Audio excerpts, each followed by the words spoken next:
বন্দনা ভান্তে। নমো তচ্ছা ভগবতো অরহতো সম্মা সম্বুদ্ধচ্ছা।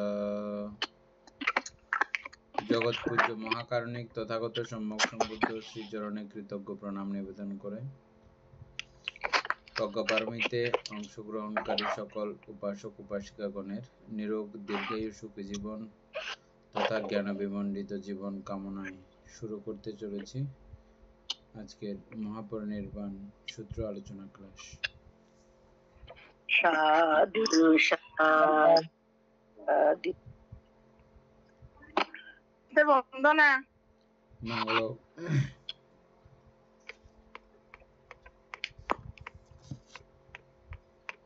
বন্দনা মঙ্গল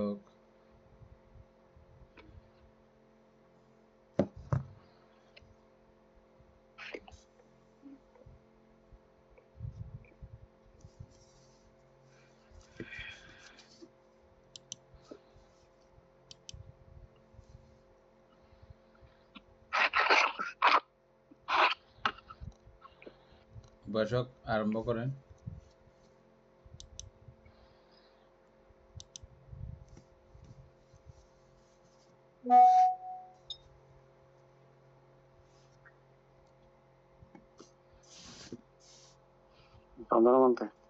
মঙ্গল হ্যাঁ বলতে।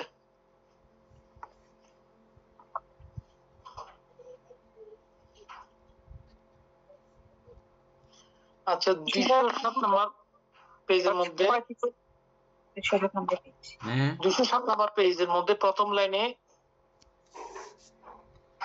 শেষ থেকে আমরা গতকাল পড়ছিলাম যে কি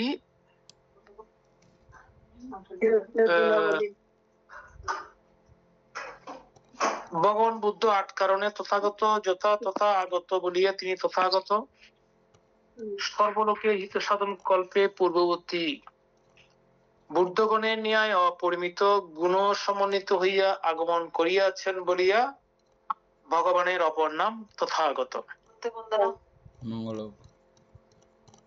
যেমন পূর্ব বুদ্ধগণ দান শীল নিষ্ক্রম প্রজ্ঞা বীর্য কান্তি সত্য অধিষ্ঠান মৈত্রী ও উপেক্ষা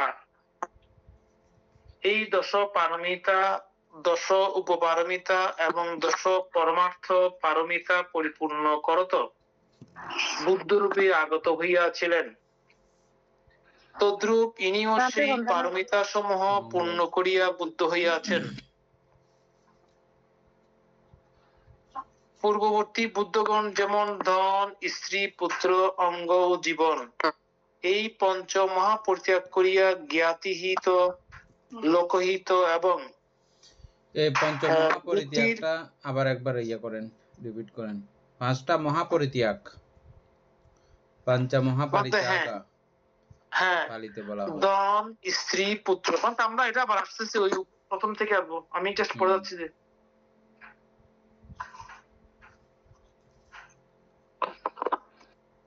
বুদ্ধির পরিপক্কতা সাধন করিয়া আসিয়াছিলেন এবং সপ্তত্রিংশ বুদ্ধিপক্ষীয় ধর্ম ভাবনা করিয়া বুদ্ধত্ব লাভ করিয়াছিলেন। ইনিও তাহা করিয়াছেন বলিয়া আমাদের বুদ্ধের অপর নাম তথাগত। এটা হচ্ছে 3 নম্বর তথাগত মানতে। আচ্ছা 3 নম্বর তথাগতের মধ্যে এখানে মানতে ওই যে আমরা দশ পারমী দশ উপপারমী দশ পরমার্থ পারমী, ওই 10টা পারমী মধ্যে দান শীল নিষ্ক্রম প্রজ্ঞা বীর্য খান্তি সত্য অধিষ্ঠান মৈত্রী উপেক্ষা এগুলো নিয়ে কি আলোচনা করতে হবে মনে হচ্ছে বলতে নাকি? তো জানে তো সবাই মোটামুটি, আলোচনা করার কারো প্রয়োজন আছে বলে কেউ মনে করতেছে নাকি?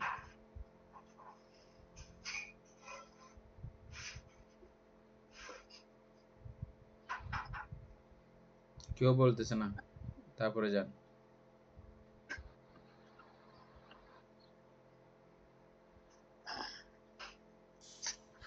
আচ্ছা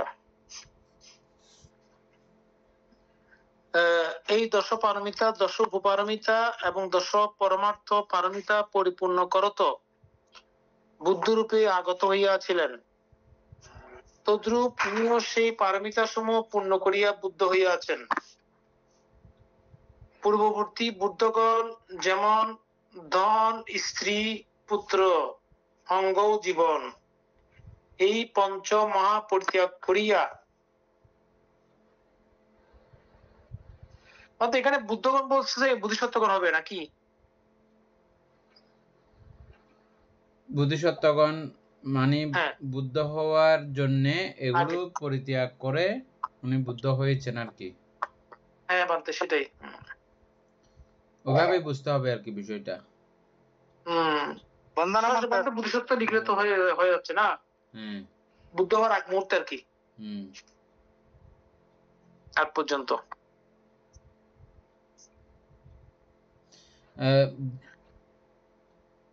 বুদ্ধ হওয়ার আগ পর্যন্ত ঠিকই আছে। হ্যাঁ হ্যাঁ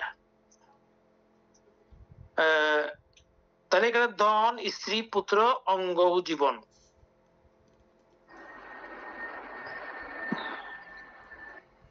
মহাপরিত্যাগ বলা হচ্ছে এগুলোকে। ধন ত্যাগ করা, বলতে হ্যাঁ স্ত্রী ত্যাগ করা, তারপরে পুত্র ত্যাগ করা, অঙ্গ ত্যাগ করা, আর জীবন জীবন ত্যাগ করা, হম। এই পাঁচটাকে মহাপরিত্যাগ। এখানে অঙ্গ আর জীবনটা একটু বললে ভালো হবে। অঙ্গ বলতে শরীরে যে কোনো অঙ্গ প্রত্যঙ্গ দিয়ে দেওয়া। এগুলো তো বোধিসত্ত্ব অবস্থার পূর্ব জন্মেই করেছে, এই জন্মেই তো না। বোধিসত্ত্ব অবস্থায় আর কি। আচ্ছা, এখানে বলা হচ্ছে পূর্ববর্তী বলা হচ্ছে তো। এবং ইহজন্মীয় তিনি এটা ত্যাগ করেছেন, জীবন, অঙ্গ সবকিছু ত্যাগ করেছেন, স্ত্রীও ত্যাগ করেছেন, ইহজন্মীয়। এই এখানে ত্যাগ করার মধ্যে বুঝতে হবে বলতে হ্যাঁ ত্যাগটা বুঝানো। দেহ মোর যাক শুকাইয়া, চর্মহস্তিম মাংস যাক প্রলয়ে ডুবিয়া, না লবিয়া বুদ্ধি জ্ঞান দুর্লভ জগতে, টলিবে না দেহ মন এই আসন হতে। এবং এটা শুধু কথার কথা না, এরকম প্রতিকূল পরিস্থিতি এসেছিল, তথাপিও তিনি এখান থেকে উঠেন নাই। তিনি অঙ্গ ত্যাগের সিদ্ধান্ত গ্রহণ করেছেন, জীবন ত্যাগেরও সিদ্ধান্ত গ্রহণ করেছেন, ইহজীবনীয় এবং অতীত। এই জন্য মহাপরিত্যাগ বলা হয়েছে বলতে। হ্যাঁ, এই জন্য মহাপরিত্যাগ। এবং স্ত্রীও ত্যাগ করেছেন, পুত্রও ত্যাগ করেছেন, ধনও ত্যাগ করেছেন, একটা সুতাও নিয়ে যাননি, ঘর থেকে একটা সুতাও নিয়ে যাননি।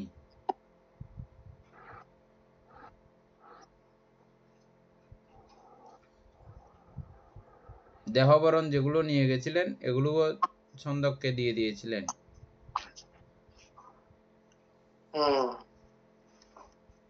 আচ্ছা, মহাপরিত্যাগ করিয়া জ্ঞাতিহিত, লোকহিত এবং বুদ্ধির পরিপক্কতা সাধন করিয়া আসিয়াছিলেন। জ্ঞাতিগণের হিতের জন্য, লোকের হিতের জন্য।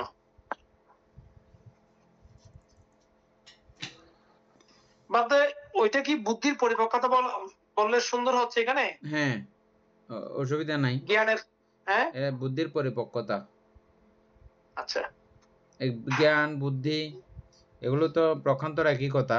আর বুদ্ধিটা আমরা যখন তখন ব্যবহার করি, তো এই জন্য এটাকে আমাদের নর্মাল কিছু মনে হচ্ছে আর কি। তাই এই বুদ্ধির মধ্যেও তারতম্য আছে না? যেমন মনুষ্য লোকের সর্বশ্রেষ্ঠ বুদ্ধি চক্রবর্তী রাজা হওয়া, এটা সর্বশ্রেষ্ঠ বুদ্ধি।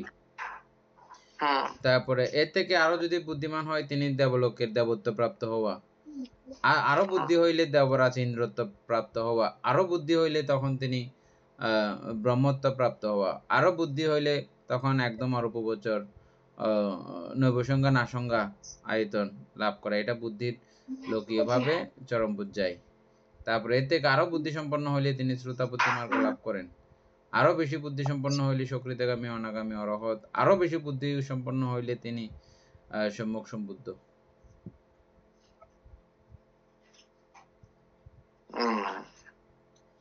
সাব্বে বুদ্ধা সামা হইলেও হুম প্রজ্ঞা প্রদান, বীর্য প্রদান আর শ্রদ্ধা প্রদান শ্রদ্ধা প্রদান এভাবেও বিভক্ত আছে। প্রজ্ঞা প্রদানদের চারিয়া সংখ্যা এটা তাড়াতাড়ি দ্রুত হয় এবং জানতে এটা ছাড়াও প্রজ্ঞা প্রদানদের অনেক কিছু এখানে ইয়া রয়েছে, তারতম্য রয়েছে অনেক বিষয়ে, অনেক ব্যাপারে।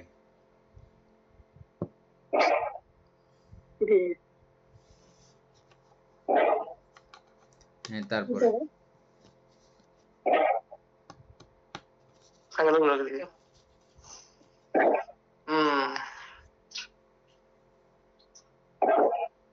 আচ্ছা এবং সপ্তত্রিংশ বুদ্ধিপক্ষীয় ধর্ম ভাবনা করিয়া বুদ্ধত্ব লাভ করিয়াছিলেন।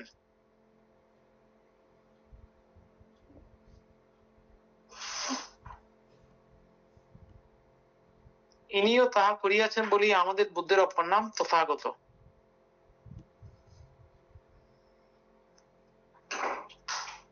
সর্বসাকল্যে 37 প্রকার বুদ্ধিপক্ষীয় ধর্ম।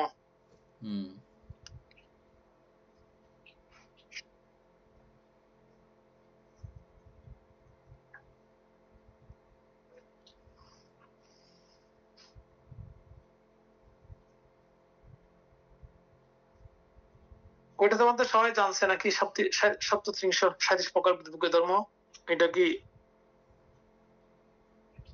আলোচনা করলে তো এটা পুরা আলোচনা করতে হবে মানতে। আলোচনার মধ্যে আমরা কয়েকদিন আগে তো এই আলোচনা করে ফেলছি, আর্যষ্টাঙ্গিক মার্গ আলোচনা করে ফেলছি,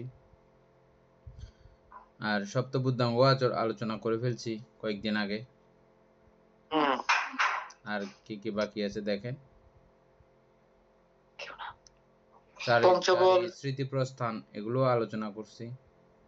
স্মৃতি প্রস্থান, ওদিকে ইন্দ্রিয় পঞ্চবল আছে মানতে। বা এমনি একবার ইয়া করেন, বলেন সপ্তত্রিংশ বুদ্ধিপক্ষীয় ধর্ম। এটা ভালো মুখস্থ আছে, সুপর আছে মনে হয়।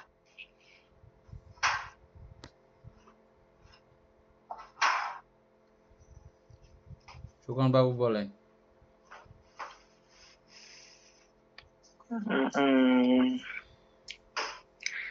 চতুর্বিধ স্থিতি প্রস্থান প্রথম আছে আর কি বানতে, কায়ানুদর্শন, প্রাধানুদর্শন, চিত্তানুদর্শন, ধর্মানুদর্শন। তারপরে হচ্ছে যে চতুর্বিধ 4 প্রকার সম্যক প্রদান,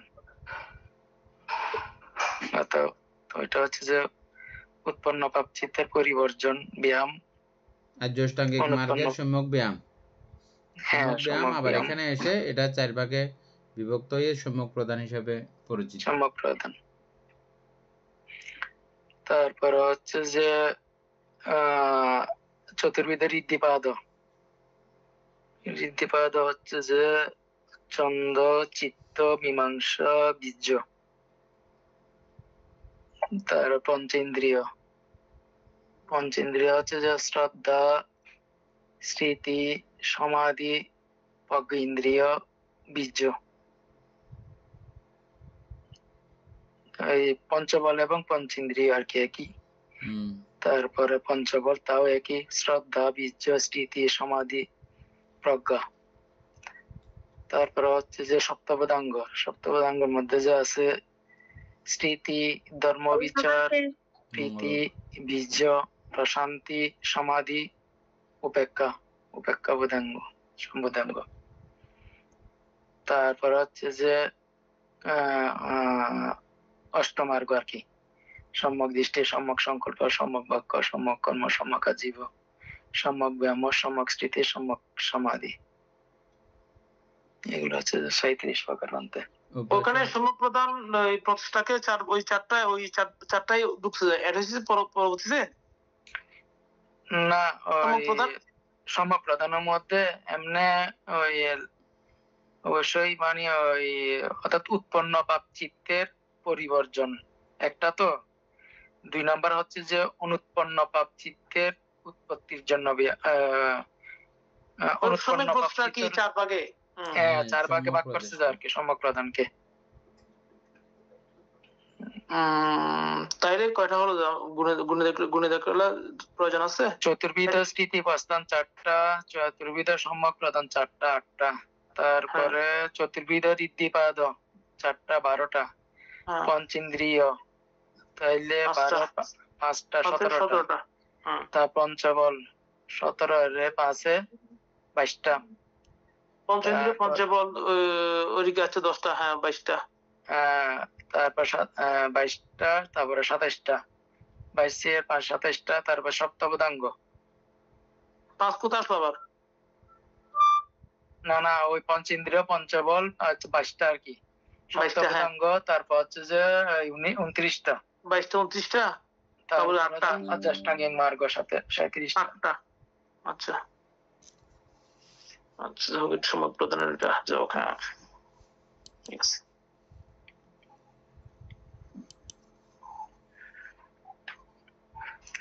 আচ্ছা বান্তে, এখানে ওই দশ পারমী, দশ উপপারমী, দশ পরমত্ত পারমী, সেই দশ পারমী গুলো দিছে, দশ উপপারমী গুলো কোনগুলো? দশ পরমত্ত পারমী গুলো কোনগুলো? একটা দিয়ে এগুলো সবটা তো বুঝে যাবেন। ওইগুলো সবগুলাই, কিন্তু ওইটা ওগুলাই? পারমিতা ওগুলো দশ মানে হচ্ছে যে উপ মানে দশ পারমী, এটা উপপারমী হয়ে গেছে যে আরো উপরে। একটু বলছি আমি, যেমন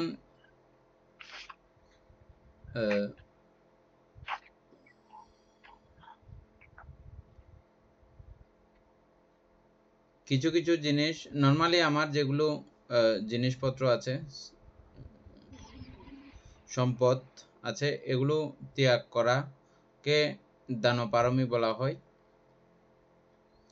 তারপরে আর দান উপপারমী, এটা যখন আমার অঙ্গ প্রত্যঙ্গ জাতীয় বিষয় হয়, এটা উপপারমী। যেমন কেউ কিডনি দান করে, তারপরে রক্তদান করাটা উপপারমী না? রক্তদান করাটাও উপপারমীর অন্তর্গত। তবে যেহেতু এটা পুরো ওরকম জীবনের কোনো রিস্ক থাকে না, কিছু কিছু গবেষণাতে এটাকে সরাসরি সেভাবে উপপারমীতে নেওয়া হচ্ছে। এটা লিমিটেড একটু করে নেয়, এটা আমাদের শারীরিক কোনো সমস্যা হয় না, আমরা ভালো থাকি, সুস্থ থাকি, ওটা এতটাও ইয়া না। তবে হ্যাঁ, প্রখান্তরেও এটা উপপারমীর মধ্যেও এরকম স্কেল থাকবে না, এটা একটু লোয়েস্ট হইলেও এটা উপপারমীর পর্যায়ে। তারপরে হচ্ছে যে যে দানটা করলে আপনার জীবনও চলে যেতে পারে, বা জীবন দান সদৃশ্য, আপনি জীবনের বিনিময়ে কোনো কিছু দান করলেন, এই দানটা করলে আপনার জীবনও চলে যেতে পারে, এরকম অনেকজনে করে না। এগুলো হচ্ছে দান পরমাত্ম পারমী, জীবন দান সদৃশ্য। সরাসরি জীবন দান করতেছে না, কিন্তু উনি জানে যে এটা দান করলে আমার হয়তো জীবনও চলে যেতে পারে। যেমন আমি কাউকে ভাত দিলাম, ভাত, এই ভাত দিয়েও পরমাত্ম পারমী পূরণ করা যায় কিভাবে? যেমন ওই ভাতগুলো আমি অনেক দিন যাবত ভাত খাই নাই, তো আজকে না খাইলে হয়তো আমি মারাও যাব, এটা না খাইলে হয়তো আমি মারাও যাব। তখন যদি ওই ভাতগুলো তিনি না খেয়ে তারপরও তথাপিও যদি দান করেন, এটা হচ্ছে দান পরমাত্ম পারমী। বুঝছেন না? এর জীবন সরাসরি জীবনের সঙ্গে সম্পর্কিত না, কিন্তু আমি ভাত কিন্তু দিচ্ছি, যে কিন্তু ভাত, কিন্তু ওই ভাত দানও পরমাত্ম পারমীর অন্তর্গত। তাইলে পুরো বিষয়টা বুঝছেন পরমাত্ম পারমীটা কেমন হয়? ওটা উপপারমীয় হয়। ওই ভাত দান আবার প্রখান্তর উপপারমীয় হবে কিভাবে? ওই ভাত আমি যদি আজকে না খাই, হয়তো আমার চোখ অন্ধ হয়ে যেতে পারে, আমার হাত পা ধরে যেতে পারে, ওই জাতীয়, আমি সন্দেহ করলাম ওই জাতীয় হতে পারে। তখন ওই জাতীয় যখন মানসিকতা আসবে, তখন উপপারমী, আমার জীবনও চলে যেতে পারে, চিত্তের উপর নির্ভর করে এটা হবে। ঠিক আছে। আর ওই যে ওইটা যেটা মানে অর্থাৎ এরপরের এগুলো সবগুলো একটা একটা করে আলোচনা করতে পারেন আপনারা চাইলে। কয়েকদিন আগে আমরা আলোচনা করছিলাম তারপরে এখনো আবার চাইলে একটু করে দেখে নিতে পারেন শিলপারমি কিভাবে উপপারমি হবে। সুকুমার বাবু বলেন। নর্মাল শিলপারমি এবং শিল উপপারমি, শিল পরমাত্ম পারমি, তিনটা বলেন। সুপ্রিয় বাবু বলার জন্য প্রস্তুত থাকেন। সুকুমার বাবু বলেন। শিলপারমিটা প্রথমত মানিয়ে আনতে, অর্থাৎ যেটা মানে শিল পালন করার মাধ্যমে আর কি, শিল পালন করে এই যে এটা এমনি নর্মাল শিলপারমি, তাইলে শিল উপপারমি এটা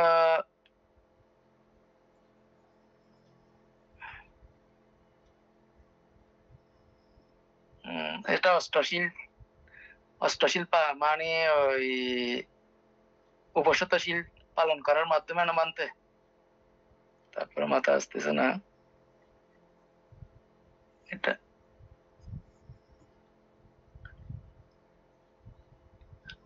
তারপরে না পরমাত্ম পারমি, শিল পরমাত্ম পারমি,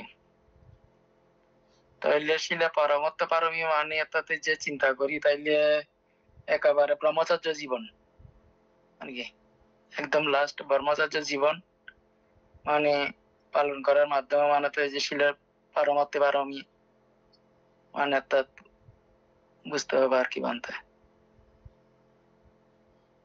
তারপরে সুপ্রিয় বাবু বলেন।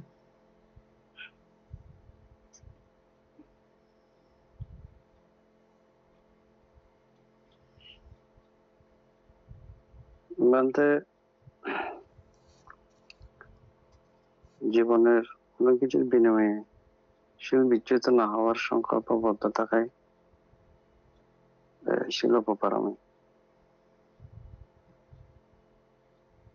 পরমাত্ম পারমি,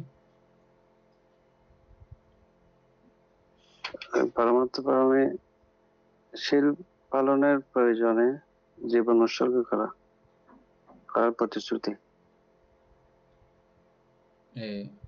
অভি বড়ুয়া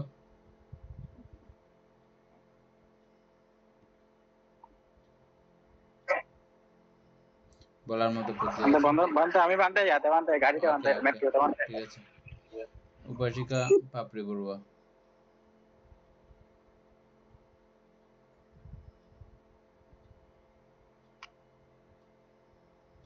বাট আমি এই জিনিসটা তো আগে এভাবে কখনো আসলে ভাবি নাই, তারপরে এমনি বলার চেষ্টা করি। শিলপারমি, শিল উপপারমি আর শিল পরমাত্ম পারমি। শিলপারমি যেটা আমরা সবসময় যেটা পালন করার চেষ্টা করি যে পঞ্চশীল বা অষ্টশীল, এগুলো শিলপারমি। তারপর শিল উপপারমি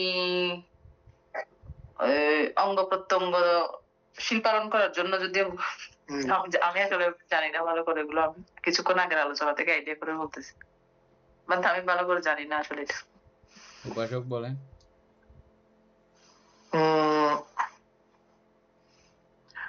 মানে হ্যাঁ, শিল তো আমরা নর্মাল শিল যেগুলো পালন করি, শিল শিলপারমি, পঞ্চশীল, অষ্টশীল বা দশশীল। আর উপপারমি হচ্ছে যে শিল পালন করার জন্য, যেমন আমি অষ্টশীল নিলাম, অষ্টশীল নিয়ে আমি ঠিক মতো সময় মতো আমি খেতে পারি না, আমি না খেয়ে আমি অষ্টশীল রক্ষা করার চেষ্টা করছি, জানি না মতো হচ্ছে কিনা। আর এটা আমি শিল পারমির মতো মনে হচ্ছে আমার। আর পরমার্থ পায়নটা হচ্ছে কি কোন একটা অবস্থার মধ্যে গিয়ে, যেমন যে অবস্থার মধ্যে গিয়ে আমি দেখা যাচ্ছে কি আমি এই শিলটা পালন করলে আমার অকুশল কর্ম হতে পারে, আমি যে কোনো মূল্যে শিলটাকে রক্ষা করার জন্য আমার এই পদে গিয়ে আমাকে যদি কেউ বলে যে তোমাকে যে এই কাজটা না করো, এই হত্যা বা কোনো কিছু করার জন্য কেউ ফোর্স করে, প্রয়োজন আমি এই ক্ষেত্রে আমি জীবন দান করবো, কিন্তু আমি শিলটা রক্ষা করার চেষ্টা করবো। ওটাকেই মনে হচ্ছে পরমাত্ম কারণ। হ্যাঁ, যথাযথ হয়েছে, সবাই বুঝতে পারছেন আশা করি, সুকুমার বাবু বুঝতে পারছেন। যেমন কিছু কিছু অবস্থা আছে আমি অষ্টশীল গ্রহণ করেছি, কিন্তু এমন একটা পর্যায়ে আসছে যে আমি না খাইলে হয়তো আমার ইয়ে হয়ে যাবে, হস্তপদ সমস্যা হয়ে যাবে বা চোখ সমস্যা হয়ে যাবে, যে কোনো একটা কিছু এরকম অঙ্গ সংক্রান্ত সমস্যা হয়ে যেতে পারে, তথাপিও আমি এই শিল রক্ষা করে চলেছি। অথবা কেউ একটা মানুষ বলল তুমি হত্যা করো, না হলে তোমার হাত কেটে ফেলবে, এখন ও বলবে যে ঠিক আছে তুমি আমার হাত কেটে ফেলো, তথাপিও আমি হত্যা করব না। এটা তিনি হাতের বিনিময়ে, অঙ্গ প্রত্যঙ্গের বিনিময়ে তিনি এই শিল রক্ষা করেছেন, তখন হচ্ছে যে উপপারমী। আর শিলপারমী হচ্ছে যে সব শিলগুলো 227 শিল সহ 4 পুরুষোদ্ধ শিল, এগুলো সবগুলোই হচ্ছে যে শিলপারমী। এগুলোর জন্য যখন অঙ্গ ত্যাগের প্রশ্ন চলে আসবে তখন উপপারমী। আর এগুলো, এই শিলগুলো রক্ষার জন্য যখন জীবন ত্যাগের ব্যাপার চলে আসে, মানে তুমি এটা এই হত্যাটা এই শিলটা ভঙ্গ করো, না হলে তোমার গলা কেটে ফেলবো, যদি উনি বলেন যে কি হ্যাঁ তুমি গলা কাটলেও কাটতে পারো, কোনো সমস্যা নাই, কিন্তু আমি এটা ভঙ্গ করতে পারবো না, যখন এরকম সিদ্ধান্ত অটল থাকেন তখন এটা ছিল পরমার্থ পারমী। এভাবে সবগুলো। উপাসক সুকুমার বাবু বুঝছেন না?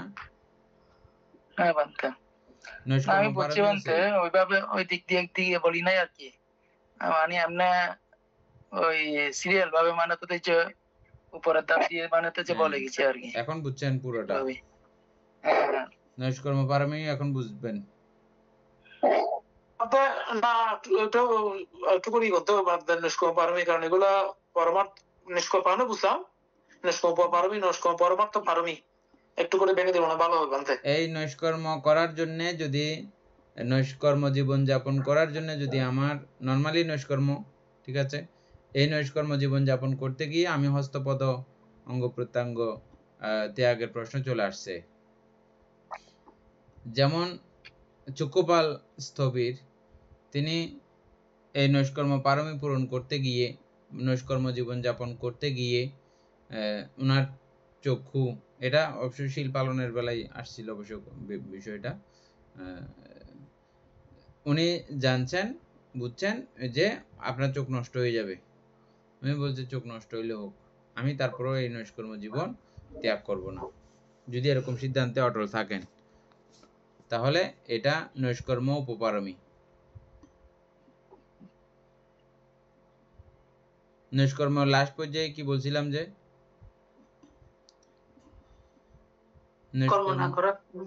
কর্ম না করা বা বিপাসনা করা। বিপাসনা করা হচ্ছে যে কর্ম না করা। এই বিপাসনা করতে গিয়ে যদি আমার অঙ্গ প্রত্যঙ্গ ত্যাগের প্রশ্ন আসে তখন হচ্ছে যে নৈষ্কর্ম উপপারমী। নৈষ্কর্ম পরমার্থ পারমী হচ্ছে যে জীবন ত্যাগেরও ব্যাপার আছে যেখানে, সেটা হচ্ছে যে নৈষ্কর্ম পরমার্থ পারমী। প্রজ্ঞা পারমীও সেম, একইভাবে বুঝবেন। তারপরে বীর্য পারমীও সেম, একইভাবে বুঝবেন। আলোচনা করতে হবে এগুলো একটা একটা করে। বান্তে খান্তিটা কিরকম হচ্ছে তাহলে? খান্তিটা হচ্ছে যে খান্তিবাদী জাতক পড়ছেন না? ক্ষমা, খান্তি মানে ক্ষমা তো নাকি? হ্যাঁ, খান্তি মানে ক্ষমা। সহিষ্ণুতা। খান্তিবাদী জাতক পড়ছেন না? না পড়ে হতো না। ও, এটা ওই ছোটদের ক্লাসে ছিল, আমরা ছোটবেলায় পড়ছিলাম এটা। আমরা পড়েছিলাম। ওই একজনকে বানতে ওই হাত চোখ কেটে ফেলছে যে ওটা না খান্তিবাদী? হ্যাঁ, অর্থাৎ একটা ঋষি বসেছিলেন, ঋষি বুদ্ধিসত্ত্ব ছিলেন, তারপরে ঋষির কাছে রাজার রানী, একটা রাজা বনে গিয়েছিলেন, তারপরে রাজা ঘুমায় পড়ছিল। ঘুমায় পড়ার পরবর্তীতে রানীরা বলছে যে রাজা তো ঘুমায় পড়ছে, এখন আমরা একটু ওইখানে একটা ঋষি দেখা যাচ্ছে, ওনার কাছে গিয়ে একটু ধর্ম শুনি। ওনার কাছে ধর্ম শুনতে গেছে, ওনাকে শ্রদ্ধাঞ্জলি দিতে গেছে। আর রাজা এই মুহূর্তে উঠে মাত্র রানীদেরকে না দেখে অত্যন্ত ক্রোধান্বিত হয়েছিলেন। অত্যন্ত ক্রোধান্বিত হয়ে ঋষিকেই দোষারোপ করলেন, মানে আপনি কিসের ঋষি, আপনি রমণী রূপ দর্শনে রত রয়েছেন, এভাবে বলে ইয়ে করতেছে। আর উনি সব কিছু ক্ষান্তির মাধ্যমে, ধৈর্যের মাধ্যমে তিনি সবকিছু সহ্য করে গেলেন। তারপরে ক্রমান্বয়ে কথোপকথন খুব দীর্ঘ হতে শুরু করলো, এবং রাজা অত্যন্ত ক্রোধ বাড়াইতে বাড়াইতে এমন পর্যায়ে গেছে, তারপর বলছে যে মহারাজ আপনি যাই করুন না কেন, আমরা ক্ষমাবাদী ক্ষান্তিবাদী আপনার প্রতি, আমরা সব সময় তারপরও মৈত্রী পোষণ করি। খুব সুন্দর আছে গল্পটা। তো বলছে যে তোমার মৈত্রী, এগুলো যত বলতেছে মানুষ এই ক্রোধান্বিত অবস্থায়, তখন কোনো ধর্ম কথায় কাজ হয় না। এই জন্য আয়ুধধারী, অস্ত্রধারী, লাঠি হাতে কোনো ব্যক্তিকে বা উগ্রমুক্তি, এখন খুবই ক্রোধপরায়ণ এরকম ব্যক্তির সঙ্গে কোনো সময় ধর্ম আলাপ করতে যাবে না বলে নিষেধ করেছেন। উন্মত্ত কোনো মানুষের, উল্টা করে দিবে, আর হ্যাঁ, বাড়ি মারি মাথা ফাড়ি দিবে উল্টা। বেশি ধর্মজ্ঞান দিলে তখন মাথা ফাটে মানে ওই সময়ে এই ধর্মজ্ঞান উল্টা তার থেকে আরো বিষের মতো লাগবে। এটার একটা পরিবেশ আছে। আমরা চাইলেই এখানে অনেক ঘরে এমনি যাই, সোজা কে চলে আসি, যে একটি কথা বলার মতো পরিবেশ পরিস্থিতি থাকে না। হ্যাঁ, এরকম হয় না আর কি, বলতে গেলে এখানে উল্টা বিপদ হয়ে যায়। তা আমরা সোজা চলে আসতে হয়, যাই হয়তো মনে থাকে ধর্ম দেশনা করব, কিন্তু না করে চলে আসি, পর্যায় পরিস্থিতি বুঝি আর কি। তো ঠিক সেখানেও বোধিসত্ত্ব কি করলেন, ওনার সঙ্গে আরো এরকম ধর্ম কথাতে ওনাকে জয় করতে চেষ্টা করলেন, কিন্তু উনি তো জয় তো হলেন না। ক্রমান্বয়ে বলছে তোমার খান্তি কোথায় আছে, বাইর করব আমি এখন। হাত কেটে ফেললেন, তারপরে ঠ্যাং কেটে ফেললেন, খুব নিদারুণ ভাবে কষ্ট দিয়ে দিয়ে মেরেছিলেন, এবং ক্রমান্বয়ে হাঁটু পর্যন্ত, কোমর পর্যন্ত, এগুলো সবগুলো। তথাপিও কথা বলতেছে, তাও বলছে তোমার খান্তি কোথায় এখন? বলছে না, হাতে পায়ে কোথাও, কানে চোখে কোথাও খান্তি নাই। খান্তি এটা হৃদয়ে অবস্থান করে, এটা হৃদয়ের গহীনে অবস্থান করে। এটা অত্যন্ত মানে একটা প্র্যাকটিসের বিষয়।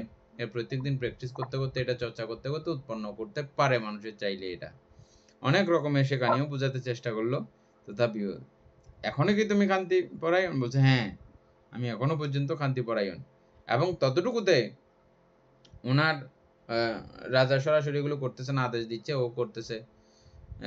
এর মধ্যেও এখানে একটা সুন্দর কথা আছে রাজার প্রতি, তথা যে এই জাতীয় কর্মকাণ্ড করতেছে, কাটতেছে, যে ওর প্রতিও কোনো প্রকারের অমৈত্রী উৎপন্ন হয় নাই।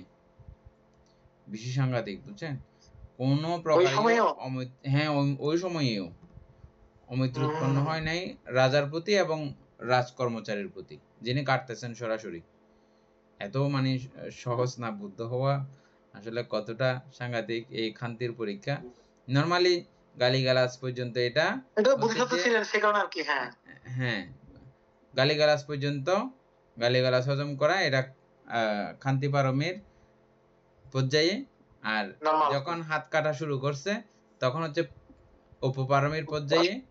আর যখন গলা কেটে ফেললো তখন হচ্ছে যে পরমাত্ম পারমীর পর্যায়ে, মানে জানে যে আমার এটার জন্য গলা কেটে ফেলবে এখন। তখনও তিনি খান্তি পরিত্যাগ করেন নাই, ক্ষমা পরিত্যাগ করেন নাই, ওনার প্রতি ক্রোধ উৎপন্ন করেন নাই। তখন এটা খান্তি পরমাত্ম পারমিতে রূপান্তরিত হয়ে যায়। এটা আমরা প্রত্যেকে, আমরাও চর্চা করতে পারি যার যার অবস্থানে। ইয়া করেছিলেন একবার, এই উকবিবান্তের একটা দেশনের মধ্যে আপনাদের সঙ্গে একবার বলছিলাম, উনি খান্তি পরীক্ষা করছেন, যে তখন অবশ্য তিনি অনাগামী মার্গলাভী ছিলেন। একদম অনাগামীতে গিয়ে উনি গৃহত্যাগ করছেন, যে হ্যাঁ উকবিবান্তে। তারপরে উনি তখন নর্মালি ওটা তখনকার জন্য এত কঠিন কিছু না, তথাপিও উনি এটা ইয়ে করেছিলেন, মাচা একটাতে বসছিল যে মাচাটা ভেঙে ফেলছিল, তথাপিও উনি ওনার স্ত্রীর প্রতি কোনো রকমের ইয়া হয় নাই, ক্রোধ ক্রোধান্বিত হন। উৎপন্ন হয় নাই। খান্তি মানে কেমন একটা বিষয় ওটা তিনি স্ত্রীকে আরো বোঝাচ্ছেন, এবং ওনার স্ত্রীর সঙ্গে হেসে হেসে কথা বলতেছেন, বলছে যে তুমি আমার পরম উপকারিণী, আমার শক্তি চিত্ত শক্তি কতটুকু তুমি এই কাজটা না করলে আমি বুঝতে পারতাম না, তুমি এটা করেছো বলে আমার চিত্তের শক্তি চিত্তের পাওয়ার আমি বুঝতে পেরেছি, তুমি এটা করেছো আমি বুঝতে পারতেছি জানতে পারতেছি, তথাপিও আমার একটুও ক্রোধ উৎপন্ন হয় নাই। তিনি এমনিতেই নর্মালি কামনা বিহীন না, কামনা থেকেই তো ক্রোধের জন্ম হয়, কামনা নাই ক্রোধ কোত্থেকে উৎপন্ন হবে।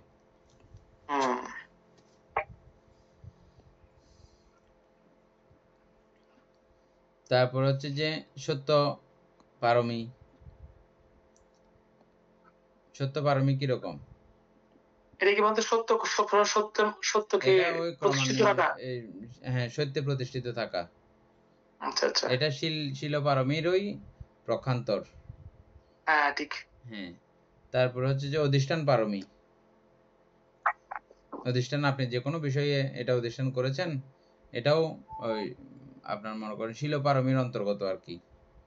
অধিষ্ঠান উপপারমীটা কিরকম হবে? মানে অধিষ্ঠান উপপারমী হচ্ছে যে আমি 2 ঘন্টা যাবত ধ্যানে বসবো আমি, এই 2 ঘন্টা ধ্যান বসতে নর্মালি বসতে পারবেন, এটা কোনো সমস্যা নাই।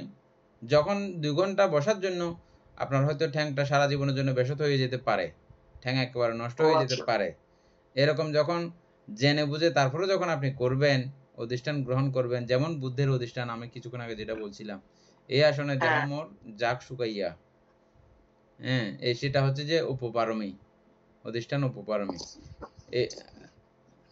এবং এই আসনে বসে আমার জীবনও অন্ত হয়ে যাক, শেষ হয়ে যাক, তথাপিও আমি এই আসন থেকে উঠবো না, এটা হচ্ছে পরমার্থ পারমী, অধিষ্ঠান পরমার্থ পারমী। তারপরে মৈত্রী, খান্তি এবং মৈত্রী এগুলো প্রায় সেম। মৈত্রী দেওয়ার জন্য যদি অঙ্গ প্রত্যঙ্গ এবং জীবন এটা। তারপরে উপেক্ষা পারমী, উপেক্ষা দিতে দিতে উপেক্ষা দিতে গিয়ে অনেক সময় কি হয়, যেমন মা বাবারা অনেক সময় সন্তানরা খুব নিদারুণ ভাবে যন্ত্রণা দেয়, হ্যাঁ, তো উপেক্ষা 10 প্রকার, এগুলো তো আমরা সবগুলো লেখা, সুকুমার বাবু 10 প্রকার উপেক্ষা সবগুলো লেখা হয়েছে, আমরা অনেকগুলো বের করছিলাম না, লিখছিলাম মনে হয় বানতে, একটু খুঁজতে হবে। এখানে উপেক্ষা পারমী বলতে বিশেষ করে ও উপেক্ষা দিতে পারা, এই উপেক্ষা পারমী, বুঝছেন, সবকিছুকে উপেক্ষা করে চলতে পারা, আপনাকে যতই ঘাত প্রতিঘাত করুক না কেন, যতই নিদারুণ ভাবে যন্ত্রণা দিক না কেন, সবগুলোকে আপনি উপেক্ষা দিলেন। এই উপেক্ষা দিতে গিয়ে যদি অঙ্গ প্রত্যঙ্গ ত্যাগের ব্যাপার আসে, তখন হচ্ছে উপেক্ষা উপপারমী। এই উপেক্ষা দিতে গিয়ে যদি আপনার জীবনও পাত হয়ে যেতে পারে, তখন হচ্ছে যে উপেক্ষা পরমাত্ম পারমী। তারপর হচ্ছে যে শেষ তো না, শেষ বলতে আগে একবার আলোচনা করছিলাম, আজকে আবার ভালো হয়েছে আলোচনা করার কারণে। না বলতে যেমন ওদিকে নিষ্কর্মটা ক্লিয়ার ছিল না, করতে গিয়ে ভালো হয়েছিল।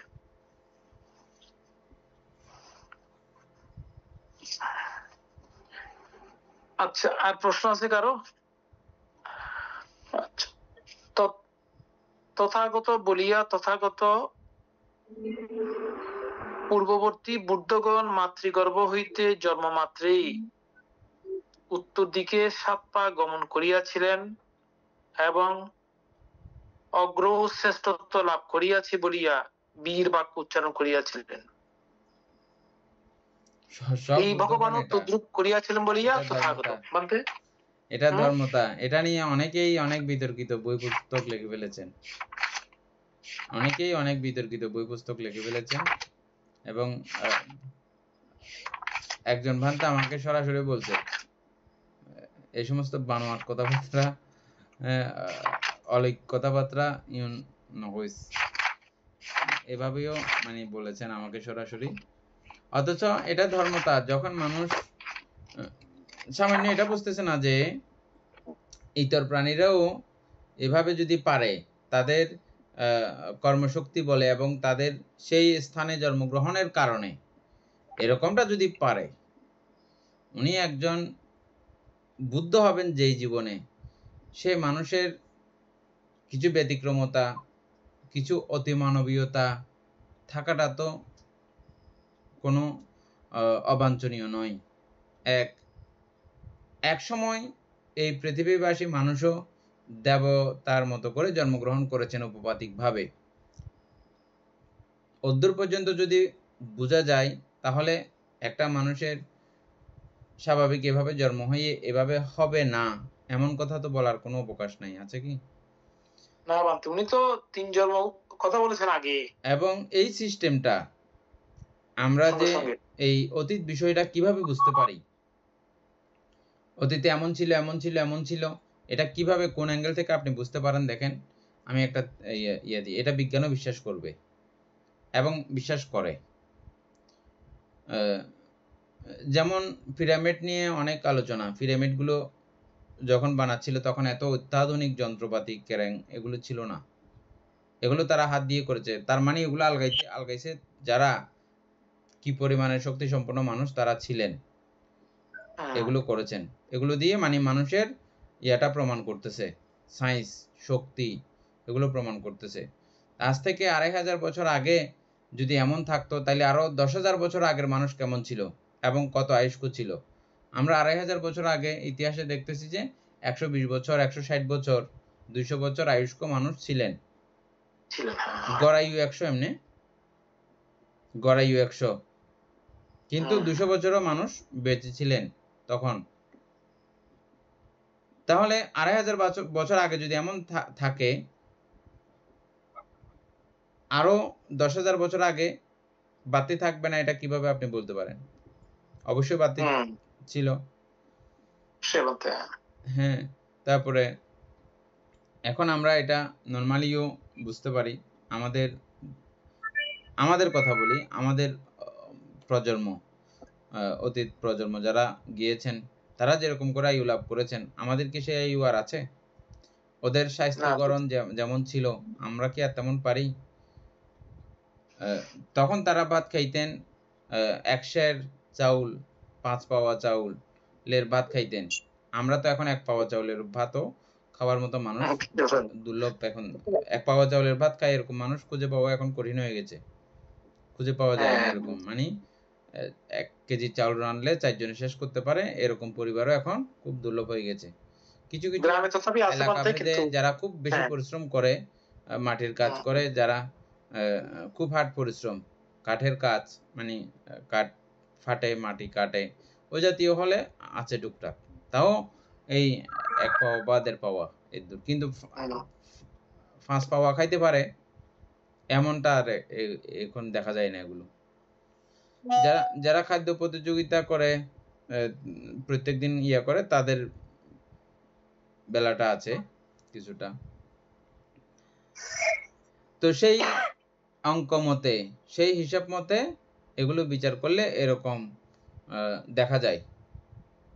এটা মানে বিশ্বাস করা যায়, প্রমাণ করা যায়, অকাল্পনিক কিছু নয়। যে কথা বলছিলাম, প্রত্যেক বুদ্ধগণ সপ্তপদ হাঁটেন এবং অগ্রত্ব, জ্যেষ্ঠত্ব, শ্রেষ্ঠত্ব তিনি প্রকাশ করেন। এটা প্রকাশ করার পরে উনি আবার স্বাভাবিক শিশু বাচ্চার মতো হয়ে যান, আর কথা বলেন না। আমাদের তথাগত সম্যক সম্বুদ্ধ 3 জন্ম পর্যন্ত এভাবে কথা বলেছেন। বোধিসত্ত্ব লাস্ট যখন গৌতম নামে হয়েছিলেন তখন, আর বেশান্তর দ্বিতীয়টা, এটা দ্বিতীয়। তারপরে তৃতীয় হচ্ছে যে মহাঔষধ কুমার হিসেবে যখন জন্মগ্রহণ করেছেন তখন। এই ওই তিন সময় কি বলছিলেন জন্মব্যাপী মধ্যে? মহাঔষধ কুমার ওই সময় কি বলছিলেন যে উনি? ওই সময় বলছিলেন যে আহ, মা ওষুধ এনেছি, ওনার হাতে একটা ওষুধ, একটা গাছের টুকরা ছিল, জন্মের সঙ্গে সঙ্গে নিয়ে আসছে গর্ভ থেকে। ও আচ্ছা। এই ওষুধটা দিয়েছিল, এটা যে মানে ওনার বাবার একটা কি অসুখ ছিল, শিল্পীরা বা কিছু একটা সমস্যা ছিল, আচ্ছা এটা আচ্ছা। ঘষে খাওয়াইলে ভালো হয়ে যাবে, এটা ঔষধ, হুম, এটা রাখেন মাকে হুম, দিয়েছিল। একবার বা দুইবার কথা বলেছিল এরকম। তারপর আর হুম। বেশান্তর জন্মে আহ, তখন বলেছিল দান যে মা ধন দাও, দান করব। দান করবো, হ্যাঁ। এই তিন জন্মব্যাপী তিনি কথা বলেছেন। বন্ত 10 প্রকার উপকার গুলো পাঠাইছে আর কি গ্রুপে। আচ্ছা, পাঠাইছেন না? হুম।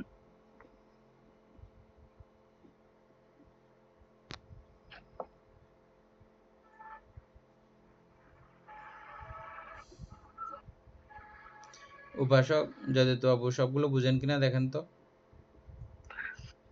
কোথায় এতে? সরঙ্গটা মানতে আমি ভালো করে মানে এটা একটু আলোচনা করলে ভালো হতো। সরঙ্গ উপেক্ষাটা, কি সরঙ্গ উপেক্ষা? কি মানে? ব্রহ্মবিহার উপেক্ষা, বুদ্ধাঙ্গ উপেক্ষা, বীজ উপেক্ষা, সংস্কার উপেক্ষা, বেদনা উপেক্ষা, বিদর্শন উপেক্ষা, তত্ত্বমধ্যস্থ উপেক্ষা, ধ্যান উপেক্ষা। আচ্ছা, কি পারিমুদ্ধি নাকি? পারিশুদ্ধি, পারিশুদ্ধি প্রথমটা কি? 9 নাম্বার এবং 10 নাম্বার এটা ঠিক নাই। ধ্যান উপেক্ষা, পারিশুদ্ধি উপেক্ষা।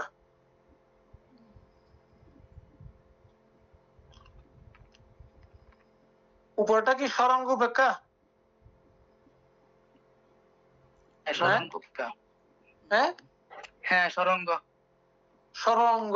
আচ্ছা, এখানে সরঙ্গকে উপেক্ষা করার জন্য বলা হচ্ছে এখানে বলতে।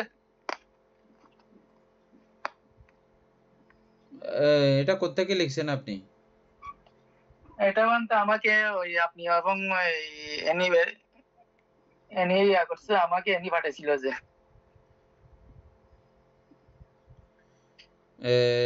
এখানে ব্রহ্মবিহারের উপেক্ষাটা আমি চিন্তাছি।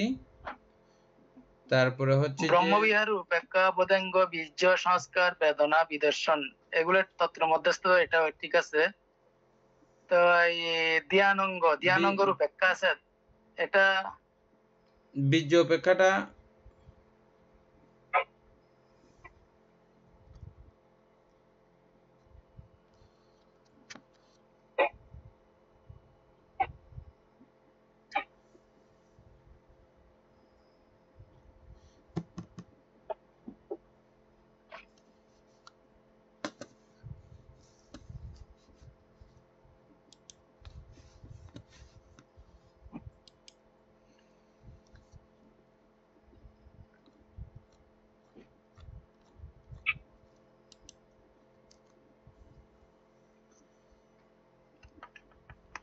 বেদনার উপেক্ষা, বিদর্শনের উপেক্ষা, তত্ত্ব মধ্যস্থতা। আচ্ছা, এগুলো কালকে আমরা আবার কমপ্লিট করে ইয়ে করব, মনে রাখবেন। হ্যাঁ, কালকে আলোচনা করব। আচ্ছা।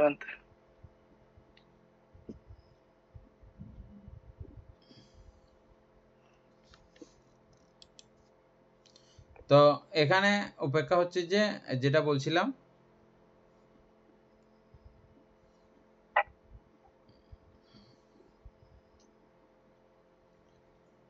ব্রহ্মবিহারের উপেক্ষা। এই উপেক্ষা পারমী হচ্ছে যে ব্রহ্মবিহারের উপেক্ষা। ব্রহ্মবিহারের উপেক্ষাটা কিরকম?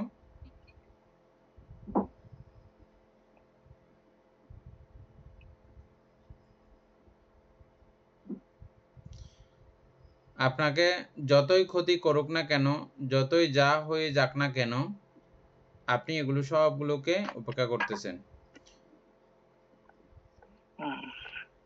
ক্ষমা করে দিচ্ছেন, মাফ করে দিচ্ছেন, এই জাতীয়। মহারাজ এরকম সন্তানাদিকে সবকিছুকে উপেক্ষা করে ক্ষমা করে দেয়, মাফ করে দেয়, যাই হোক এটা আমার ছেলে, মাপ সবকিছু ওই জাতীয়। এটা হচ্ছে যে ব্রহ্মবিহারের উপেক্ষা।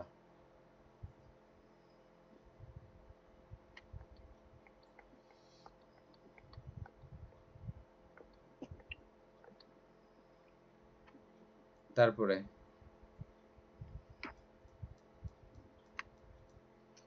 বলতে সরঙ্গ উপেক্ষা, ওটা তো আচ্ছা ঠিক ওই ওই ওই ওই অঙ্গের কথা বলা হচ্ছে এখানে, এটা কি ভাবনার বিষয়? কালকে আলোচনা করে নি। আমি ঠিক আছে, এগুলো আমাদের সবগুলো ইয়া করছিলাম, এনেকে আমি একটা একটা করে যখন যখন রেডি হয়েছে বলতে তখন আমি এনেকে করেছিলাম। আমাকে মানতে সেটাই বলছে তো আর কি।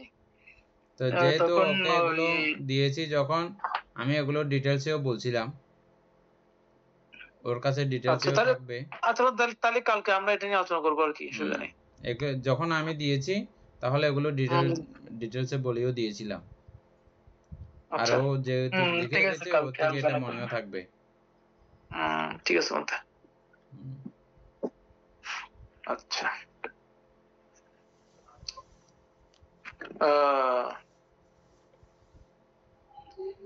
তাইলে বলা হচ্ছে বীর বাক্য উচ্চারণ করিয়াছিলেন, এই ভগবান তদ্রুপ করিয়াছিলেন বলিয়া তথাগত। পূর্ববর্তী বুদ্ধগণ নিয়ে ভগবান নৈষ্ক্রমের দ্বারা কামত্যাগ, অক্রোধের দ্বারা ক্রোধ ত্যাগ, আলোক সংজ্ঞার দ্বারা তন্দ্রালস্য ত্যাগ, একাগ্রতা দ্বারা উদ্ধতা অনুশোচনা ত্যাগ, ধর্ম বিচার দ্বারা সন্দেহ ত্যাগ এবং ধর্মামোদের দ্বারা আরতি আদি বহুবিধ পাপ ত্যাগ করিয়া আগত করিয়া তিনি তথাগত। আচ্ছা বলতে এখানে নিষ্ক্রমের দ্বারা কামত্যাগ, ঠিক আছে, ওইটা করলে কামত্যাগ হবে। অক্রোধের দ্বারা ক্রোধ ত্যাগ, এখানে নৈষ্কর্মটা একেবারে ওই লোয়েস্ট নৈষ্কর্ম, যেটা লোয়েস্ট ব্যাপারটা আসছে, বুঝছেন? আমরা নৈষ্কর্মটা কোন জায়গা থেকে করছিলাম, যে আব্রহ্মচারীশীলের যেটা আমরা কামত্যাগ, কামসংসর্গ ত্যাগ, চক্ষুকাম, শ্রোত্রকাম, জিহ্বাকাম, সর্বেন্দ্রিয়ের কাম, ওই কামনা ত্যাগ হচ্ছে যে নৈষ্কর্ম। ওই এটা কিসের দ্বারা? বলতে নৈষ্কর্মের দ্বারা কামত্যাগ, নৈষ্কর্মের দ্বারা কামত্যাগ। আচ্ছা অক্রোধের দ্বারা ক্রোধ ত্যাগ।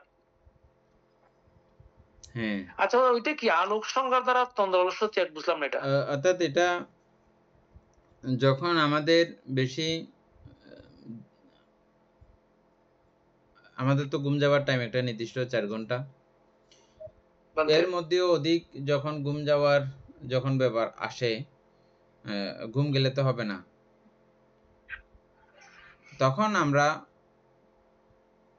চাঁদের আলো যদি থাকে তাহলে চাঁদের দিকে দেখে থাকি, অথবা রাত দিনের বেলা যদি হয়, অনেক সময় সূর্যের আলোকের বা বেড়ার ফাঁক দিয়ে যে আলো আসে ওই আলোকগুলো দেখে থাকি, অথবা রাত্রি হইলে ল্যাম্প এর দিকে আমরা দেখে থাকি।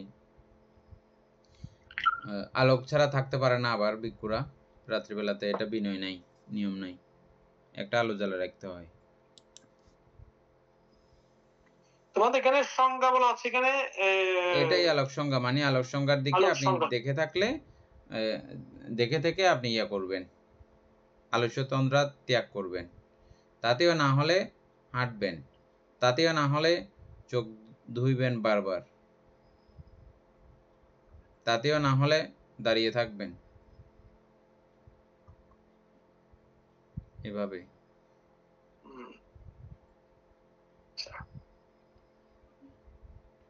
একাগ্রতার দ্বারা উদ্ধত অনুশোচনা ত্যাগ,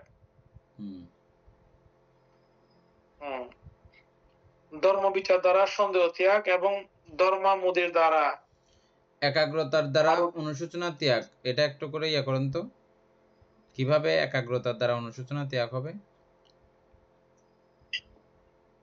বলতে চিত্ত একাগ্র হয়ে গেলে অর্থাৎ ওগুলো যে তো বিষয়ে দূরে থাকে। আপনার যে বিষয়ে চিত্ত নিবিষ্ট করলে আপনার চিত্ত অনুশোচনাগ্রস্ত হয়, আমরা যেমন অনুশোচনাগ্রস্ত কাজ আমরা প্রত্যেকেই বেশি কমে করি, আমরা অজ্ঞান যখন থাকি তখন আমরা করি। হুম,